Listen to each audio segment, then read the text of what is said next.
Pues seguimos después de esta preciosa canción en nuestro tiempo de culto a Dios y seguimos después de una semana muy especial, después de haber celebrado la Semana Santa. El domingo estuvimos recordando el gran evento histórico, el evento más trascendental de la historia de la humanidad, la resurrección de Jesucristo.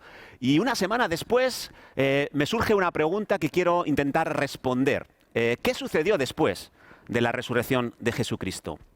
Y para ello sería interesante analizar algunos textos del libro de Hechos, el libro de los Hechos de los Apóstoles. Y en el capítulo 1 se nos dice que después de la resurrección Jesús estuvo apareciéndose durante 40 días, no solo a sus discípulos, sino a numerosos testigos. Se nos dice también que las apariciones de Jesús fueron llenas de pruebas indubitables, pruebas que no dejaban lugar a las dudas de que Jesucristo realmente estaba vivo. Comió con sus discípulos, no solamente se apareció a los 12, sino que nos dice Pablo en 1 de Corintios 15 que a más de 500 testigos se le apareció.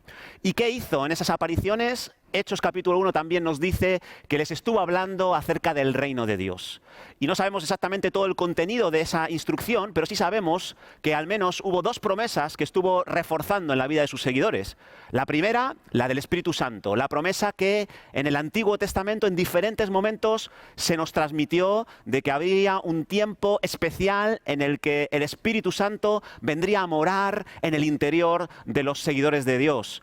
Y también una segunda promesa muy importante y que se menciona también en el Antiguo Testamento, la promesa de la segunda venida de Jesucristo. Después de esos 40 días, nos dice Hechos también que Jesús fue alzado al cielo y ante la mirada atónita de sus discípulos, Jesús es ocultado por una nube. ¿Y qué sucedió después de la ascensión? Pues sucedió otro gran evento. Lo que vino fue el nacimiento de la iglesia. Los discípulos se fueron a un aposento que estaba cerca de la ciudad de Jerusalén y se reunieron allí un número más o menos de 120. ¿Y qué hicieron? Pues estuvieron orando, estuvieron clamando. Comenzaron, digamos, los dolores de parto. Comenzaron a esperar la venida del Espíritu Santo. Esa espera a veces es angustiosa. Yo recuerdo la primera vez que nos quedamos embarazados, mi esposa empezó a tener contracciones. Fuimos inmediatamente al hospital y estuvo 10 horas en el paritorio dilatando. Gracias a Dios, ella lo llevó bastante bien porque le pusieron la epidural inmediatamente, pero en los paritorios de alrededor yo escuchaba durante esas 10 horas el gemido, el clamor, el griterío de muchas mujeres que estaban experimentando dolores de parto y que finalmente pues, se tradujeron en nuevos nacimientos. Y realmente yo no soy una persona muy aprensiva, yo no soy una persona que tema estar en un hospital o ante una intervención quirúrgica, pero sí realmente impresionaba ese tiempo de espera y escuchar ese clamor, ese ruego. Cuando uno va a dar a luz, el dolor realmente es absolutamente intenso. Y así estaban los discípulos, esperando, teniendo esas contracciones, esos dolores de parto, hasta que llegó el día de Pentecostés. Y como dice el capítulo 2, versículo 1 en adelante, estando allí unánimes y juntos, de repente esa espera se tradujo en un alumbramiento. Vino el Espíritu Santo, como dice los versículos del 3 y 4, que de repente vino del cielo un estruendo como de un viento recio que soplaba, el cual llenó toda la casa donde estaban sentados, y fueron todos llenos del Espíritu Santo, y comenzaron a hablar en otras lenguas, según el Espíritu les daba que hablasen. De repente, en ese tiempo, en ese paritorio espiritual, vino un ruido ensordecedor que escucharon incluso los que estaban fuera de esa casa. Y vino un viento recio que llenó la casa. Y vino otro viento espiritual sobre la vida de los discípulos. Y fueron llenos del Espíritu Santo. El Espíritu Santo vino a sus vidas. ¿Y cuál fue el resultado de esa recepción del Espíritu Santo? El Espíritu Santo comenzó a hablar a través de los discípulos. Comenzó a hablar las maravillas de Dios. El mensaje de las buenas nuevas a través de los discípulos allí congregados, y habló en al menos 15 idiomas diferentes, en 15 lenguas diferentes. Y a continuación, después de ese incidente, lo que sucedió fue que la iglesia comenzó a andar en el Espíritu. Una vez recibido el Espíritu, Los seguidores de Jesús ahora se dejan guiar por el Espíritu y la vida de los creyentes cambió significativamente. De ser un grupo de personas temerosas, asustadizas, personas que querían huir de Jerusalén, de pronto ahora cobran una fuerza, una valentía inusitada y comienzan a ver una serie de frutos aparecer en su vida. Lo vemos en Hechos capítulo 2, versículos del 42 al 47. Dice que estas eran las prácticas habituales que ellos tenían. Dice que perseveraban en la doctrina de los apóstoles. Es decir, estaban estudiando las enseñanzas que Jesús les había transmitido a sus seguidores. Dice que también perseveraban en la comunión unos con otros, en el partimiento del pan y en las oraciones. Es decir, tenían una relación entre ellos mucho más significativa que en ningún otro momento, tenían relaciones de franqueza, de intimidad, compartían y recordaban la cena del Señor y el sacrificio que Él había hecho por ellos. Dice, y vino temor a toda persona, y muchas maravillas y señales eran hechas por los apóstoles. Ahora los apóstoles comenzaron a hacer maravillas, prodigios, señales, milagros que reforzaban las enseñanzas que ellos estaban transmitiendo, no solo a los discípulos, sino a los habitantes de Jerusalén. Y dice que todos los que habían creído, otro milagro, otra obra del Espíritu, dice, estaban juntos y tenían en común todas las cosas, vendían sus propiedades y sus bienes y lo repartían a todos según la necesidad de cada uno y perseveraban unánimes cada día en el templo y partiendo el pan en las casas, comían juntos con alegría y sencillez de corazón, alabando a Dios y teniendo favor con todo el pueblo. Esa era la vida que llevaban ahora los discípulos al andar en el Espíritu. Se reunían todos los días en el templo, en las casas, tenían favor por los más desfavorecidos, vendían incluso sus propiedades, vendían sus posesiones para entregar el dinero a aquellos que estaban necesitados en aquella época. Era un tiempo muy especial en el que juntos tenían reuniones poderosas de oración, de intercesión, clamaban a Dios y Dios les dio una experiencia increíble. ¿Qué sucedió después de este tiempo en el que nace la iglesia, reciben el Espíritu y comienzan a andar en el Espíritu? Pues el resultado que trajo estas cosas que estamos describiendo fue crecimiento de la iglesia. En el versículo 47 de este capítulo 2 dice, el Señor añadía cada día a la iglesia los que habían de ser salvos.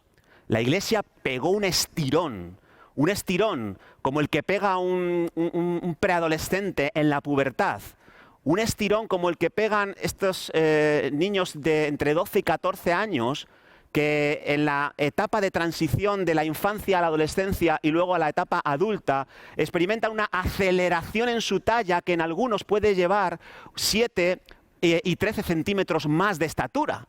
Y algo parecido sucedió, hubo un crecimiento cuantitativo, un crecimiento numérico en las filas de la iglesia cristiana. En el capítulo 1, versículo 15, se nos decía que había 120 que estaban esperando al Espíritu Santo. Pero cuando vino el Espíritu Santo habló, como hemos dicho ya, a través de la iglesia y dice que 3.000, capítulo 2, versículo 41, 3.000 personas, 3.000 varones se convirtieron al Señor.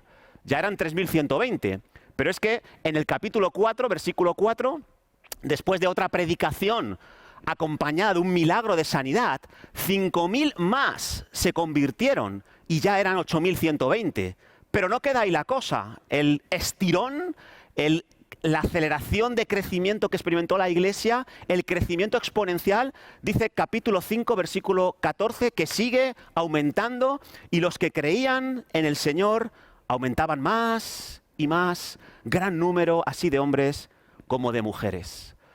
Cuando la iglesia comenzó a andar en el Espíritu, hubo un crecimiento cuantitativo, hubo un crecimiento numérico sin precedentes, un crecimiento que fue realmente un gran movimiento que se llevó a cabo. Pero no fue el único tipo de crecimiento que Dios le dio a la iglesia, el cuantitativo, sino también vemos, si seguimos leyendo el libro de Hechos, que la iglesia también experimentó un crecimiento cualitativo. Un crecimiento más orientado a la calidad de los seguidores de Jesús y para lograr ese estirón, para lograr ese crecimiento cualitativo, ese crecimiento de madurez y no solo de número, el Espíritu Santo usó una estrategia muy interesante. El Espíritu Santo los guió ahora al desierto. les guió ahora a experimentar una serie de pruebas que serían dolorosas, algo parecido a lo que sucedió con Jesús. Cuando Jesús hizo público por primera vez su ministerio, lo hizo junto al río Jordán. Cuando Juan el Bautista estaba predicando y bautizando, él fue allí y le dijo a Juan el Bautista: quiero que me bautices. Y todos conocemos que después de ese bautismo vino una paloma, que era el Espíritu Santo en esa forma, vino a él, se introdujo en su interior, a la vista de Juan el Bautista, se escuchó una voz en los cielos reafirmando la autoridad de Jesucristo como el Hijo de Dios, y después de ese bautismo Jesús estaba lleno del Espíritu. Pero el Espíritu dice en Mateo capítulo 4, versículo 1, el Espíritu le llevó al desierto para ser tentado por el diablo. El Espíritu llevó a Jesús, después de haber dado a luz su ministerio público, le llevó al desierto. Le llevó para que experimentara las tentaciones del diablo, los ataques del diablo. Le llevó allí para probar diferentes áreas en la vida de Jesús. Del mismo modo, hizo el Espíritu con los seguidores de Jesús, los miembros de la primera iglesia cristiana. Y del mismo modo, el Espíritu Santo a día de hoy sigue haciendo con aquellos que formamos parte de la iglesia cristiana. El Espíritu Santo en ocasiones nos va a guiar a acontecimientos increíbles de crecimiento numérico, nos va a guiar a ver milagros y maravillas con nuestros ojos, pero en otras ocasiones el Espíritu Santo nos va a guiar a los desiertos para ser probados en diferentes áreas. La buena noticia es que allá donde el Espíritu nos lleve, a cualquier desierto que Dios nos lleve, cualquier prueba que tengamos que enfrentar, nosotros estamos capacitados para superarla. Fíjate lo que dice 1 Corintios capítulo 10, versículo 13. No os ha sobrevenido ninguna tentación que no sea humana, sino que fiel es Dios, que no os dejará ser tentados más de lo que podéis resistir, sino que dará también juntamente con la tentación la salida para que podáis soportar. Y vamos a ver dos tipos de pruebas que experimentó la iglesia primitiva, dos tipos de prueba a las que le llevó el Espíritu Santo en esta época inicial. La primera prueba, la primera tentación vino en forma de amenaza externa. Fue una especie de peligro externo que experimentó la iglesia y que permitió el Espíritu Santo. Y lo vemos en capítulo 4, capítulo 5 y parte del capítulo 8 de este libro de Hechos. Leamos solamente unos versículos del capítulo 4, los primeros 3. Dice así: hablando ellos al pueblo, vinieron sobre ellos los sacerdotes con el jefe de la guardia del templo y los saduceos, resentidos de que enseñasen al pueblo y anunciasen en Jesús la resurrección de entre los muertos. Y les echaron mano y los pusieron en la cárcel hasta el día siguiente, porque era ya tarde. Estos versículos son una simple demostración de esta prueba en forma de amenaza externa que experimentó la iglesia. Tiene que ver con que el Sanedrín, el gobierno religioso judío, intentó silenciar el testimonio de los líderes de la iglesia cristiana, de los apóstoles, y lo hicieron persiguiéndoles. Pedro y Juan fueron arrestados en varias ocasiones, fueron amenazados de muerte, fueron azotados incluso con varas, fueron encarcelados durante varios días. Lo vemos en el capítulo 4 y capítulo 5 de Hechos. Y viendo que no podían parar a estos líderes de la iglesia cristiana, escogieron a uno de los obreros de la iglesia llamado Esteban. Lo vemos en el capítulo 7 de Hechos. ¿Y qué hicieron a Esteban? A Esteban finalmente lo mataron, lo lapidaron. Fue el primer mártir de la iglesia cristiana. Pero en el capítulo 8 dice que fue más allá, aumentó la persecución después de la muerte de Esteban y se propusieron los judíos, a través de un cabecilla llamado Saulo de Tarso, que terminaría siendo el apóstol Pablo, perseguir a la iglesia y dispersarla, alejarla fuera de los límites de Jerusalén, sacarles del territorio de la autoridad de los religiosos judíos. Y así lo hicieron. La iglesia fue dispersada por Judea, por Samaria y hasta el último rincón del Imperio Romano. Eso nos lo dice Hechos capítulo 8. ¿Y cómo respondió la iglesia ante esta prueba en forma de amenaza externa, de persecución violenta? ¿Cómo respondió la iglesia? Bueno, en Hechos capítulo 4, versículos 23 al 31, se nos dice que la iglesia se puso a hacer oración. No se puso a lamentar, no se puso a quejarse, no se deprimió por la amenaza externa que estaban experimentando, se pusieron a orar y a clamar por las promesas de Dios. Dios había dado un salmo, el Salmo 2, que hablaba de el poder, el respaldo que sus seguidores iban a tener ante los dirigentes, ante los gobernantes que se levantarían en contra de su ungido, en contra de los seguidores del ungido, del Mesías. Y ellos clamaron, y cuando clamaron recibieron respuesta. De nuevo fueron llenos del Espíritu Santo, y la consecuencia es que se hicieron más valientes, más poderosos para seguir predicando el Evangelio. Y no solo lo predicaron en Jerusalén, sino que gracias a la persecución, gracias a la dispersión, los creyentes, los seguidores de Jesús se convirtieron en una especie de semillas que fueron plantadas más allá de los límites de Jerusalén, fueron plantando la semilla del Evangelio en Judea, Samaria y hasta lo último de la tierra, que por cierto era lo que Jesús les había dicho a ellos en Hechos capítulo 1, versículo 8, algo que no habían obedecido. Se habían quedado simplemente en las 4 paredes de la ciudad de Jerusalén. Pero esta dispersión, esta amenaza externa, esta prueba, lo que trajo fue un fruto poderoso para la iglesia cristiana. La amenaza externa ayudó a que la iglesia pegara un estirón, no solo numérico, sino también de madurez, de calidad.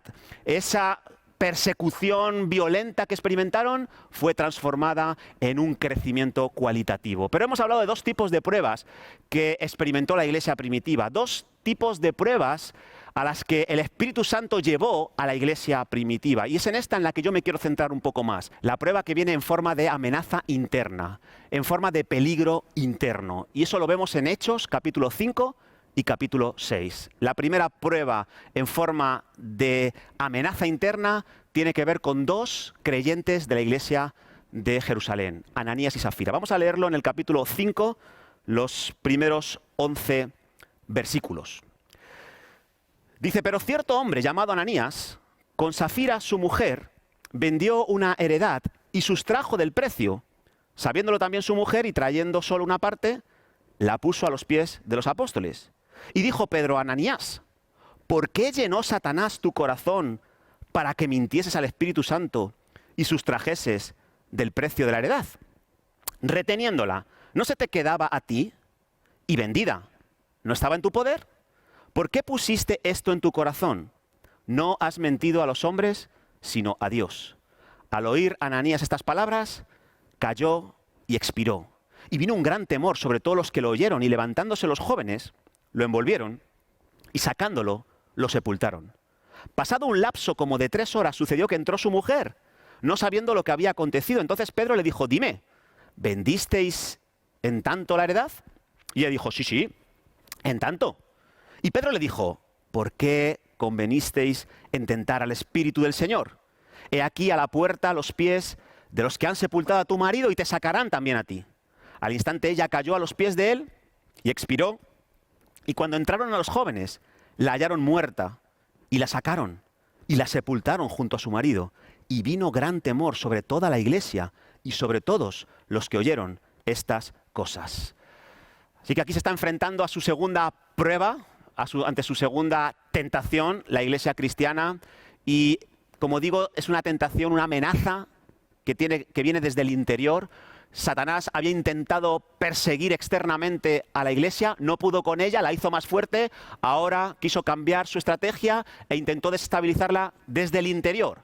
Y usó a 2 miembros de esta congregación, Ananías y Zafira. ¿Y en qué consistió su error? ¿En qué consistió esta amenaza? Consistió en lo que hicieron estos 2 miembros. ¿Qué hicieron ellos? Ellos vendieron una heredad, una posesión que tenían, y decidieron dar el dinero de esa venta a la iglesia. Algo similar a lo que había hecho en los versículos anteriores otro miembro de esta iglesia llamado Bernabé, un hombre al que Dios usó muchísimo, y que cuando él también vendió una serie de posesiones y trajo el dinero a los pies de los apóstoles, él recibió un gran reconocimiento, y parece que esto les causó interés a Ananías y Zafira. Y aunque nadie les obligó a vender sus posesiones, esto tiene que estar bien claro, nadie les obligó a vender las posesiones ni a dar el dinero a los apóstoles, ellos dijeron que iban a hacer exactamente lo mismo de Bernabé y parece ser que lo que buscaban era recibir el mismo reconocimiento, la misma alabanza que Bernabé había recibido. Pero no hicieron exactamente lo mismo. Sustrajeron parte del precio de la heredad. Cometieron un fraude. Engañaron deliberadamente, conscientemente, con todas las de la ley, sabiendo que lo que estaban haciendo era malo. Y quisieron dar a entender que ellos estaban siguiendo el ejemplo de Bernabé y que todo lo que habían obtenido con la venta de sus posesiones, todo es lo que iban a entregar. ¿Cómo llegaron hasta ahí? Hemos leído que Satanás se había colado como serpiente astuta en las mentes y los corazones de estos dos miembros de la iglesia y les había engañado, les había hecho creer que podían pecar sin que hubiera consecuencias, que podían pecar y que Dios ni siquiera se iba a enterar, que podían mentir a Dios y a sus seguidores y que nunca, jamás iba a suceder algo malo en sus vidas. Fueron engañados y trataron de aparentar algo que no había en sus corazones y quisieron mostrar una especie de espiritualidad que en realidad no tenían.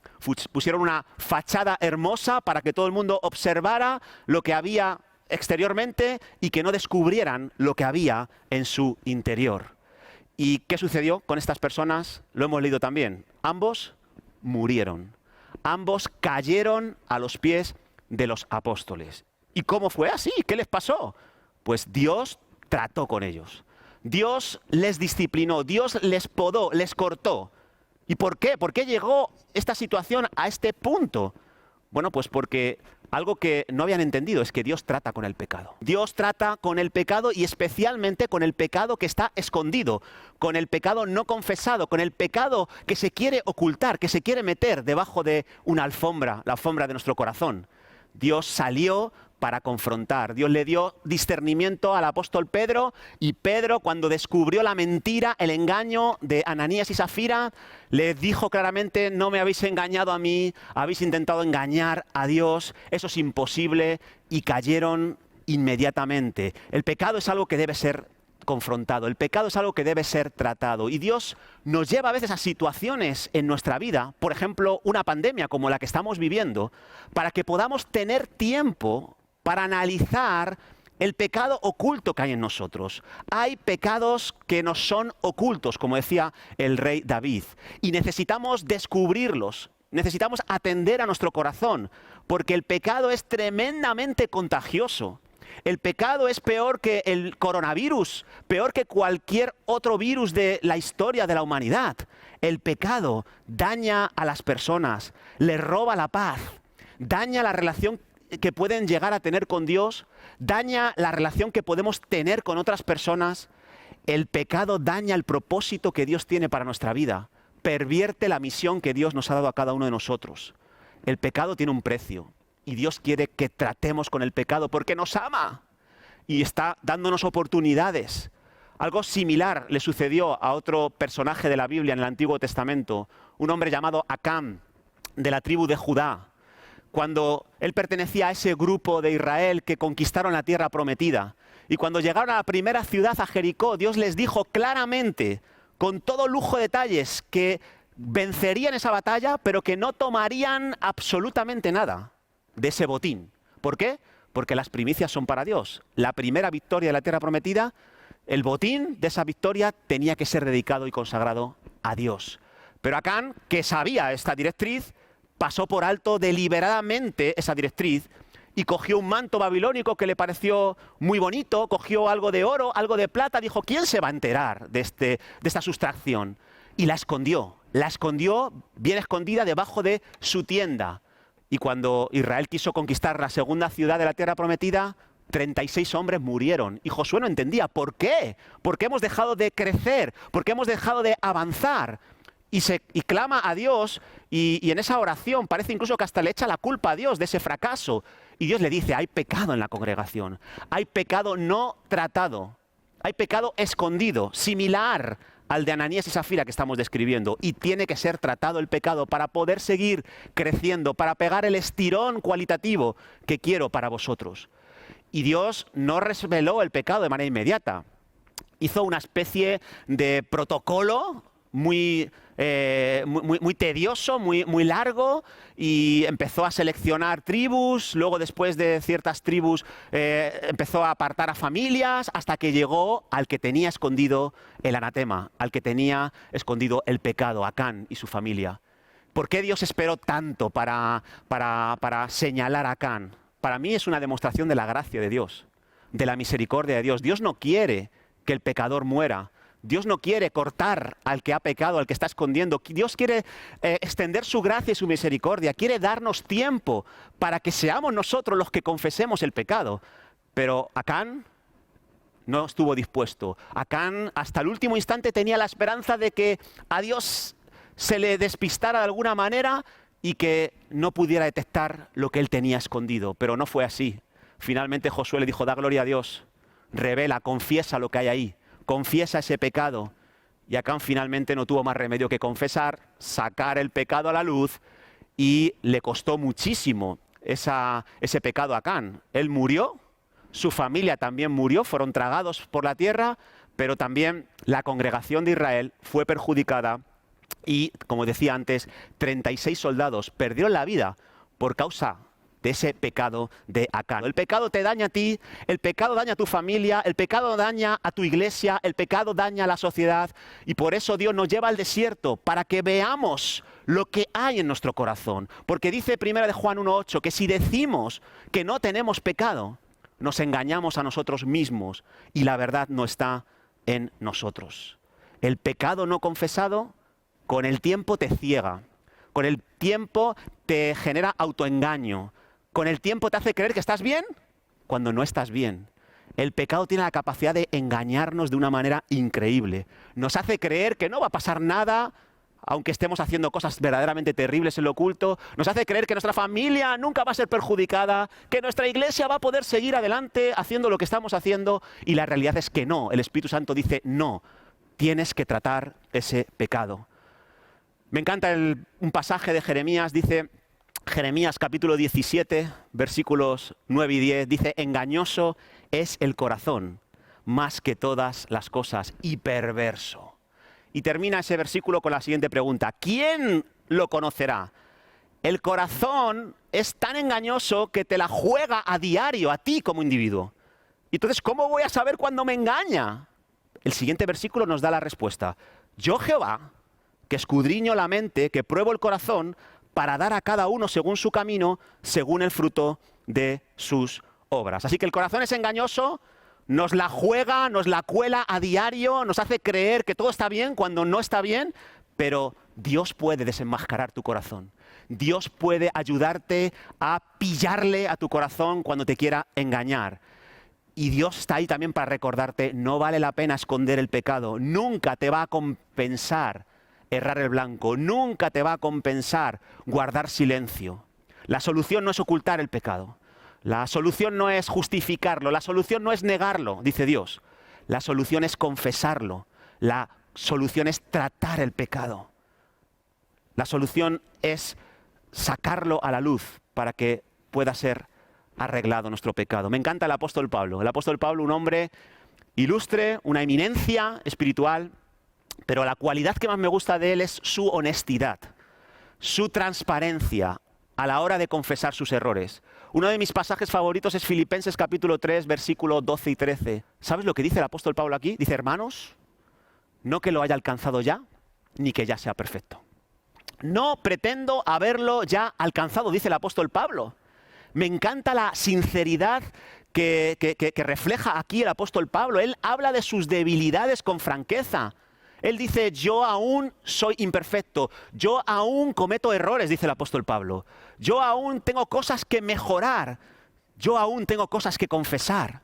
No hago el bien que quiero, sino el mal que no quiero, eso hago, dice. Y luego en otro momento dice: cuando fui a vosotros, fui con debilidad, con mucho miedo, con inseguridad, con temor y temblor. Pablo es un hombre sincero, un hombre transparente. Y sabes, la transparencia, la honestidad, no te va a llevar a la debilidad, te va a llevar a la fortaleza, a la madurez. La transparencia, la honestidad te hace un cristiano más saludable, más fuerte, te lleva al crecimiento cualitativo, y es ahí donde el Espíritu Santo te quiere llevar y va a hacer lo que sea. Va a poner la presión sobre nosotros que sea necesaria para que seamos conscientes de lo que hay y que admitamos con sinceridad dónde estamos realmente y no dónde creemos estar. La sinceridad es clave para poder crecer. Hoy en día en este mundo, ¿sabes lo que te dicen? Que la clave para tu crecimiento personal es ignorar tus debilidades y potenciar tus fortalezas. Pero es una farsa tremenda. Proverbios capítulo 28, versículo 13 dice que el que encubre sus pecados no prosperará. Pero el que los confiesa y se aparta de ellos alcanzará misericordia. No tenemos que tocar fondo para hacer cambios en nuestra vida. Cuando el Espíritu Santo nos esté llevando a tratar alguna inconsistencia, es mejor reaccionar, no acallar nuestra conciencia, porque nuestra salud y nuestro crecimiento, el de nuestra familia, el de nuestra iglesia, depende de esa actitud, de esa reacción de honestidad y de sinceridad. ¿Sabes? Hay muchas veces que cuando yo trabajo con problemas en consejería, ¿sabes cuál es el mayor problema al que yo me enfrento? El mayor problema es que la gente que estoy tratando han esperado mucho para pedir ayuda.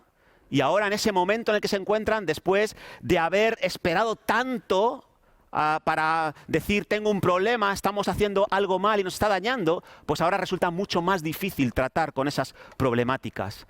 Por lo tanto, es mejor perder el miedo a la honestidad, perder el miedo a que otros nos vean tal cual somos. Tenemos que fomentar otro tipo de valor distinto a este. Tenemos que estar más interesados en estar bien que en que nos vean bien. Hoy en día vivimos en un mundo de apariencias. Queremos que nos vean bien, aunque no estemos bien. Ponemos nuestras imágenes en las redes sociales. Hablamos de las cosas que nos hacen ver mejores, pero nadie quiere mostrar realmente lo que hay en su corazón.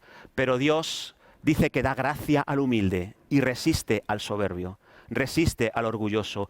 Él responde con perdón, con gracia y con misericordia a aquel que se atreve a tratar con su pecado. Dice Juan 1:9, si confesamos nuestros pecados, Él es fiel y justo para perdonar nuestros pecados y limpiarnos de toda maldad. ¿Cuál fue la consecuencia de tratar con el pecado de Ananías y Zafira? Pedro no se lo pensó ni un momento. Pedro trató con el pecado, amputó ese acto pecaminoso de la congregación, y el resultado ¿cuál fue? Dice el versículo 11 del capítulo 5 que vino un gran temor sobre toda la iglesia. Esto mejoró la actitud que tenía la iglesia hacia la santidad, hacia la consagración con Dios. Y en el versículo 12, 13 y 14 se nos habla de que todos los que oyeron lo que había sucedido con Ananías y Zafira, dice que tuvieron temor también. Y no, dice que la iglesia continuó más unida que antes y que los carnales, los que simulaban espiritualidad dentro de la iglesia, dice que no se atrevían a volver a reunirse con ellos. Ese fue un efecto muy positivo. La gente que no quiere tratar con su pecado, la gente que quiere mostrar que está bien cuando no lo está, cuando observa esta expresión de la santidad de Dios, cuando observa la gravedad del pecado y que no podemos engañar a Dios con nuestro pecado, muchas veces deja de asistir a la iglesia. Ven la luz, pero no quieren venir a ella porque aman más las tinieblas. Los canales dejaron de ir a la iglesia, pero el pueblo, dice el versículo 13, los no creyentes los alababa grandemente, los respetaba más que antes. Y eso también es algo que es importante entender. Cuando nosotros tratamos el pecado, nos ganamos el respeto de los no creyentes. Cuando tenemos una actitud permisiva y tolerante con el pecado, fallamos y en gran manera a la hora de dar testimonio a los no creyentes. Muchos de los pecados que ha experimentado la iglesia tradicional en estos últimos años han sido escondidos, no han sido tratados adecuadamente, y lo que han ocasionado es la decepción de muchas personas hacia la iglesia y en última instancia hacia Dios. Pero hubo otro resultado que vino también a la congregación. En el versículo 14 dice que los que creían en el Señor aumentaban más y más, así hombres como mujeres. El Espíritu guió a la iglesia al desierto. La primera prueba fue persecución externa, persecución violenta. La segunda prueba era una amenaza interna que tenía que ver con tratar con el pecado deliberado que había en la congregación, pero hubo un segundo incidente de amenaza interna en este desierto, en esta prueba. Y la vemos en capítulo 6, los primeros 7 versículos, tiene que ver con este incidente relacionado con las viudas de los griegos. Dice así: en aquellos días, como creciera el número de los discípulos, hubo murmuración de los griegos contra los hebreos, de que las viudas de aquellos eran desatendidas en la distribución diaria. Entonces los 12 convocaron a la multitud de los discípulos y dijeron: no es justo que nosotros dejemos la palabra de Dios para servir a las mesas. Buscad pues, hermanos, de entre vosotros a 7 varones de buen testimonio, llenos del Espíritu Santo y de sabiduría, a quienes encarguemos este trabajo. Y nosotros persistiremos en la oración y en el ministerio de la palabra. Agradó la propuesta a toda la multitud y eligieron a Esteban, varón lleno de fe y del Espíritu Santo, a Felipe, a Prócoro, a Nicanor, a Timón, a Parmenas y a Nicolás, prosélito de Antioquía, a los cuales presentaron ante los apóstoles, quienes orando les impusieron las manos. Y crecía la palabra del Señor y el número de los discípulos se multiplicaba grandemente en Jerusalén. También muchos de los sacerdotes obedecían a la fe. La Iglesia en este pasaje concretamente está experimentando los problemas que trae el crecimiento numérico. Y hay problemas que vienen asociados al crecimiento numérico. Te falta espacio para albergar a todos los que vienen, te falta capacidad para dar seguimiento a todas las personas que están viniendo. Hubo problemas que los apóstoles empezaron a experimentar con este crecimiento exponencial que estaba experimentando la Iglesia. ¿Cuál fue el problema? El problema es que un sector de la congregación, el de los griegos judíos que venían de fuera del territorio de Israel y que hablaban griego, pues se quejaron. Empezaron a murmurar en contra de los apóstoles, desacreditaron la autoridad de los apóstoles, la espiritualidad de los apóstoles a sus espaldas, porque a sus viudas no se les estaba dando la atención necesaria, no se les estaba dando los alimentos, el sostén que necesitaban estas mujeres para sobrevivir en aquella época. Y cuando este murmullo empieza a crecer en la congregación, no tienen más remedio que ir a los apóstoles y decírselo a la cara. Y los apóstoles entienden y aceptan que ha habido un descuido en relación a estas viudas de los griegos. Entienden que estas mujeres tienen que ser atendidas y que hay que tomarlas en cuenta en la repartición de todo lo que necesiten. Pero dicen que ellos no pueden hacerlo. Descuidarían los objetivos, los propósitos, las responsabilidades que Dios les había dado a ellos. ¿Cuáles eran esas responsabilidades? La oración y el ministerio de la palabra. Así que el ataque era en relación a distraerles a los líderes de la iglesia cristiana para que se enfocaran en otra cosa y no en aquello que Dios les había encargado. Un ataque muy sutil, pero un ataque que podría haber ocasionado un estrago importante en la congregación. Si ellos hubieran abandonado sus prioridades, si los apóstoles se hubieran distraído atendiendo a las vidas de los griegos, la oración, la predicación de la palabra que Dios les había encargado a ellos no se hubiera dado y el evangelio hubiera dejado de crecer. Así que toman una muy buena decisión, una decisión muy sabia, delegar esas tareas en 7 hombres. Y no en 7 hombres cualquiera, hombres que tuvieran estas 3 características, que fueran llenos del Espíritu Santo, que fueran de buen testimonio y también fueran llenos de sabiduría. ¿Cuál fue el resultado de haber reaccionado de esta manera? Lo hemos visto en el versículo 5 del capítulo 6, dice que la iglesia seguía unida. Agradó la propuesta a toda la multitud. La murmuración se apagó, se acalló. Fue como echar un vaso de agua sobre un pequeño fuego y totalmente se extinguió la murmuración. Pero el versículo 7 de este capítulo 6 nos dice cuál fue el otro resultado que tuvo esta decisión. Dice que el crecimiento cuantitativo y cualitativo también aumentaron. Dice, crecía la palabra del Señor y el número de los discípulos se multiplicaba grandemente en Jerusalén. También muchos de los sacerdotes obedecían a la fe. Qué maravilloso resultado el que obtuvieron al tratar con esta amenaza interna que había aparecido en el seno de la iglesia. Y es algo que nos tiene que hacer reflexionar. En esta segunda prueba, la de la amenaza interna, Satanás quiso distraer a los creyentes, especialmente a los apóstoles. ¿Para qué? Para que dejaran de hacer lo que Dios les había encargado. Y a veces el enemigo consigue alejarnos del centro de la voluntad de Dios, distrayéndonos de la misma manera, de una manera sutil. A veces vendrá con amenazas externas, persecución, pandemias, crisis económicas, desempleo, cosas que suponen una amenaza enorme y que nos desestabilizan. Pero a veces vendrá de una manera más sutil, vendrá engañándonos para que aceptemos lo que Dios dice que es pecado, que aceptemos como bueno lo que Dios dice que es malo, y en otras ocasiones vendrá distrayéndonos para que nos alejemos de la perfecta, agradable y buena voluntad de Dios. ¿Sabes? Dios te ha llamado a ti y a mí a hacer algo concreto. Dios te ha hecho un encargo, Dios te ha dado una serie de responsabilidades. Y la amenaza que podemos experimentar en este tiempo es la distracción. Estaba leyendo acerca de el número de fallecidos el año pasado por accidentes de tráfico. ¿Y sabes una cosa? Me llamó la atención que las distracciones suponen la mitad de las muertes por accidentes de tráfico. La mitad de los que murieron en accidente de tráfico el año pasado murieron por permitirse las distracciones.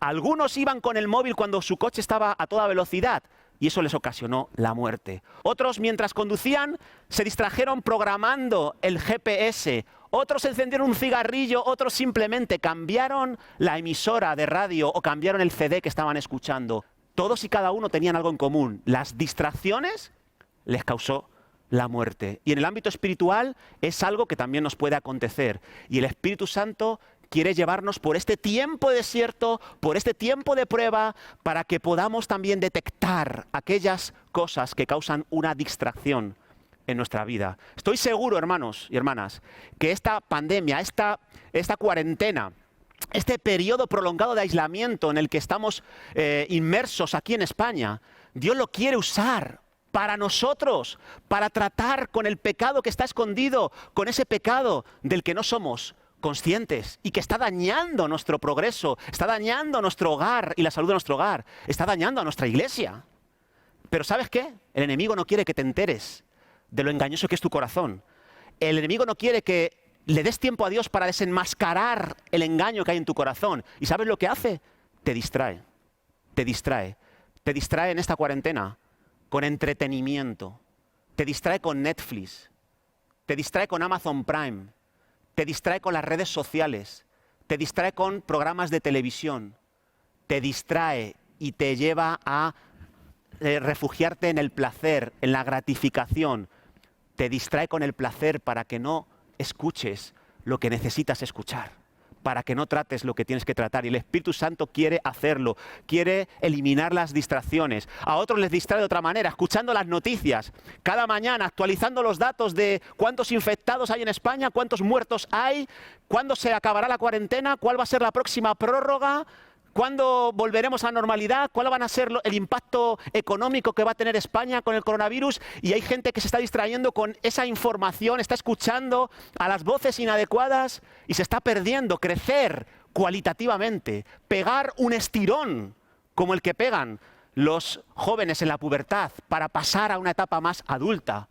Hay numerosas distracciones que pueden venir a nuestra vida, el exceso de preocupación, el temor patológico. Cierto grado de miedo está bien, pero hay cierto grado de temor que realmente nos puede condicionar a escuchar la voz de Dios. El Espíritu Santo llevó al desierto a la iglesia primitiva en una época de crecimiento para llevarles a un estado de madurez superior. Y yo creo, hermanos, que el Espíritu Santo nos está llevando a nosotros al desierto, entre otras cosas, para traer madurez a nuestra congregación, para traer madurez a nuestras vidas. Si vamos a crecer, tenemos que estar atentos a estas amenazas que vienen del exterior y sobre todo a las amenazas que vienen en el interior. Tenemos que tratar con nuestro pecado, tenemos que eliminar las distracciones. Termino, hermanos, diciendo que después de la resurrección de Jesucristo, Jesús estuvo caminando con sus discípulos.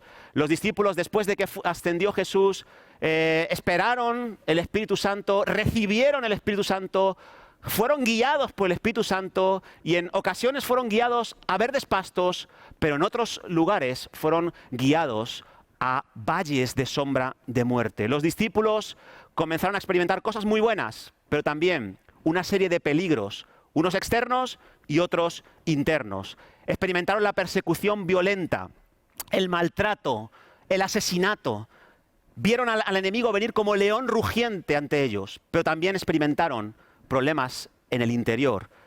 Experimentaron lo que es el pecado consentido y las consecuencias que trae en nuestras vidas. Experimentaron cómo el enemigo, de manera astuta y sutil como la serpiente, quiso distraer a los líderes de la congregación de Jerusalén, a los que estaban a los mandos del vehículo de la iglesia. Quisieron distraerlos para que se enfocaran en otras cosas y no en las responsabilidades que Dios les había dado. Y Dios nos ha introducido a nosotros en este tiempo, estoy seguro de ello, con el objetivo también de combatir estas pruebas, estas amenazas del exterior y estas amenazas del interior. El objetivo no es machacarnos, el objetivo no es cortarnos, el objetivo no es morir, el objetivo es crecer, dice el Señor. Por lo tanto, te dejo con esta reflexión. Medita acerca de esta realidad. Necesitamos pegar un estirón, necesitamos experimentar un acelerado crecimiento en nuestra talla, en nuestra madurez, en nuestro carácter. Necesitamos darle lugar al Espíritu Santo en este tiempo. ¿Por qué no terminamos orando y a continuación escuchamos una hermosa canción que nos dirija hacia el final del culto? Padre, queremos ponernos en tus manos, Señor, en este tiempo de amenazas externas y también de peligros internos. Ayúdanos, Señor, a estar a la altura de las circunstancias. Ayúdanos a estar enfocados en aquellas cosas que deben ser tratadas en nuestra vida, enfocados en estar en las mejores condiciones para responder ante este desierto por el que tu Espíritu Santo nos está guiando. No hay duda alguna, Señor.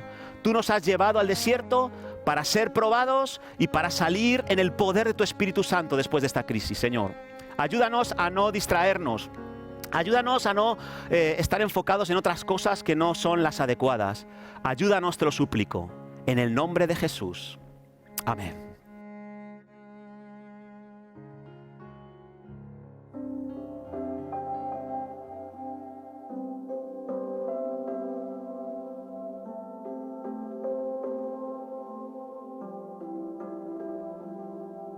Sé que a pesar de mis errores, de mis malas decisiones, tu voz oiré.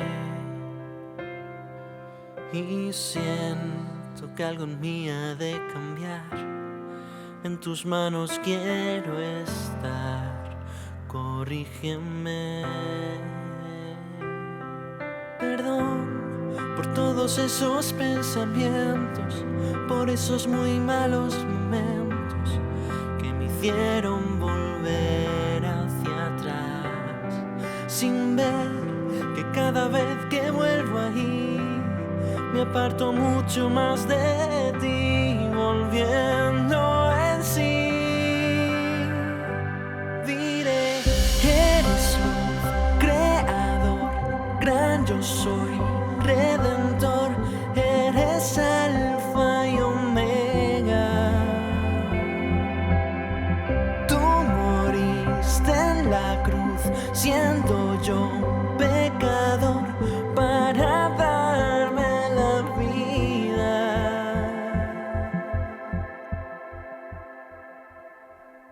Ahora puedo disfrutar de cada parte, cada segundo, cada instante. Conmigo estás. Soy consciente de tus maravillas, de tu creación divina.